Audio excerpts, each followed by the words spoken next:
నమస్తే అండి, నా పేరు సైదుల్ యాదవ్ అండి. మేము నేత్ర కంపెనీ నుంచి వచ్చాము. ఓకేనా, మీ పేరు ఏం పేరండి? నా పేరు బుక్క కోటేశ్వర నాయక్. బుక్క కోటేశ్వర నాయక్. ఏ ఊరండి మీది? మాదిపాడు, అచ్చంపేట మండలం, పల్నాడు జిల్లా. మాదిపాడు, అచ్చంపేట మండలం, పల్నాడు జిల్లా. ఓకే, ఇప్పుడు మీరు వేశారు కదా జూడియో. అవును సార్. ఓకే, ఎట్లా అనిపిస్తుందండి మీకు?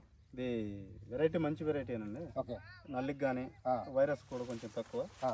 కాపు సెట్టింగ్ కూడా బాగా కాపు అవుతుంది, కాపు పర్లేదు. ఓకే, కాయ సైజ్ ఎట్లా ఉందండి? కాయ సైజు సేమ్ సైజ్ అండి, ఫస్ట్ నుంచి ఒకే సైజులో ఉంది. కాయ కూడా బాగుంది సైజు. ఓకే, కాపు చిక్కదనం అండి? కాపు చిక్కదనం బాగుంది. ఒకసారి రెండు కాయలు ఉన్నాయి. గుత్తి కాపు పడుతుంది? గుత్తి కాపు పడుతుంది. కాయ సైజు కానీ? సైజు పర్లేదు సార్, సైజు బాగుంది. సైజు బాగుందా? ఓకే, వైరే తట్టుకునే గుణం అండి. పక్కన అక్కడ రకం ఉంది, ఇంకో రకం ఉంది, ఇక్కడ ఒక రకం ఉన్నాయి. వాటితో పోల్చుకుంటే నేను కొంచెం మాకు కొంచెం ప్రాబ్లం వల్ల ఒక నెల లేట్గా వేసాం. నెల 15 రోజులు సుమారు లేట్గా వేసాం, కానీ వాటికి వైరస్ వచ్చింది, ఇక్కడ వైరస్ వచ్చింది. దీంట్లో తక్కువ వైరస్ తక్కువ వచ్చేసింది. తక్కువ కాపు చాలా మంచి సెట్టింగ్. ఓకే, మెయింటెనెన్స్ కూడా కొంచెం తక్కువే చేశాను నేను. ఓకే, తక్కువ. అదే ఇంకా మెయింటైన్ చేస్తే ఇంకా బాగుంటుంది. ఇంకా ఓకే, మంచి కాపు వస్తుంది. ఓకే, దిగుబడి కూడా ఎక్కువ రావడానికి ఆస్కారం ఉంటుంది. ఓకే, ఇదండి రైతు కనుగొన ప్రకారం మనం ఈ సంవత్సరం ఇది జూడియో అని ఇచ్చామండి మార్కెట్లోకి. ఇప్పుడు రైతు ఒక 1.5 మంత్ తర్వాత వేసాడు, అన్ని పంటలు వేసిన తర్వాత. ఇక్కడ చూడండి, మీకు చుట్టుపక్కల వేరే కంపెనీ రకాలు ఉన్నాయి. అన్నిటికీ దాదాపు 90-80% వైరస్ వచ్చింది. దానికి రైతు అభిప్రాయం చాలా తక్కువ అంటున్నారు. అప్పుడు వేసి ఉంటే అన్ని ఒకేసారి వేసి ఉంటే వైరస్ కూడా వచ్చే ఛాన్స్ అయితే లేదండి. మీరు దీంట్లో మేజర్ గమనించాల్సింది కాపు చిక్కదనం అండి. కాపు చిక్కదనం, కాయ సైజు అండి.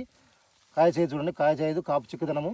ఓకేనా, అంతేకాదు చెట్టు ఎదుగుదల చూడండి, చెట్టు ఎదుగుదల. అంతేకాకుండా నల్లిని తట్టుకునే గుణం అండి మేజర్. నల్లిని అంటే నేను ఇప్పుడు దీనికి స్ప్రే చేసిన రోజే పక్కన వేరే విత్తనం ఉందండి. ఓకే, దానికి సేమ్ ఇదే టైంలో ఈ రోజు ఇక్కడ చేశాను. అక్కడ ఈ రోజు స్ప్రే మందు స్ప్రే చేస్తాం. ఎప్పుడైనా ఒకేసారి చేస్తాం. కానీ దీనికే అసలు ఎరుపు అనేది లేదండి. చూడండి కొసలు చూడండి ఒకసారి దగ్గరగా మీరు చూసుకోవచ్చు. మీ పేరు ఏం పేరండి? గోవింద్. అదైతే కొంచెం ఎర్రగా మాడిపోతుంది. ఓకే, గోవింద. మీరు ఎక్కడి నుంచి అండి? మాదిపాడు సార్. మాదిపాడు. నర్సరీ అండి? Nursery sir. ఏ నర్సరీ అండి మీది? Sri Rameswara nursery. Sri Rameswara nursery. Okay, మీరు చూస్తున్నారు కదా సార్, చూస్తున్నాం. మీకు ఎట్లా అనిపిస్తుందండి? బాగానే ఉంది సార్. వేసుకోవచ్చు అంటారు రైతులు? చేసుకోవచ్చండి. ఎందువల్ల అంటారు? అంటే ఇది నల్లికి తట్టుకుంటుంది, తర్వాత బొబ్బర కూడా చాలా తక్కువ, వైరస్ తక్కువ రకం ఉంటుంది. ఓకే, ఓకే, కాపు సైజ్ ఉంది, చిక్కదనం ఉంది. ఒక స్టెప్ నుంచి స్టెప్ బాగానే వస్తుంది సార్. వస్తుంది. స్టెప్ రావడం కూడా మంచిది, ఇంపార్టెంట్ కదా. ఎందుకంటే రైతు రేపు ఇంటర్ కల్చర్ చేసినా కాకుండా ఇబ్బంది పడకుండా, పడిపోకుండా. మొక్క ఎదుగుదల కానీ బాగుంది, కాపు చిక్కదనం బాగుంది, సైజు బాగుంది, వైరస్ తట్టుకునే గుణము, నల్లిని తట్టుకునే గుణం కూడా ఉంది. నల్లిని తట్టుకునే గుణం ఉంది సార్. ఎవరైనా చూసిపోతున్నారా? చూస్తున్నారండి. చూస్తున్నారు. ఏమంటారు రైతులు? వేద్దాం అనుకుంటున్నారు. వేస్తారా వచ్చే సంవత్సరం? మీరు కూడా వేస్తారంటే మీరు వచ్చే సంవత్సరం? ఓకేనా, ఇదండి రైతుల అభిప్రాయం. ఇక్కడ మనం జూడియోని మనం శాంపుల్గా ఇచ్చాము. రైతులు పక్క రైతులు కూడా వచ్చి చూసిపోతున్నారు, అంతా బాగుంది అంటారు. వచ్చే సంవత్సరం కూడా వేస్తా అంటున్నారు. మీరు కూడా వచ్చే సంవత్సరం వేయండి, మంచి దిగుబడి పొందారని ఆశిస్తున్నాను.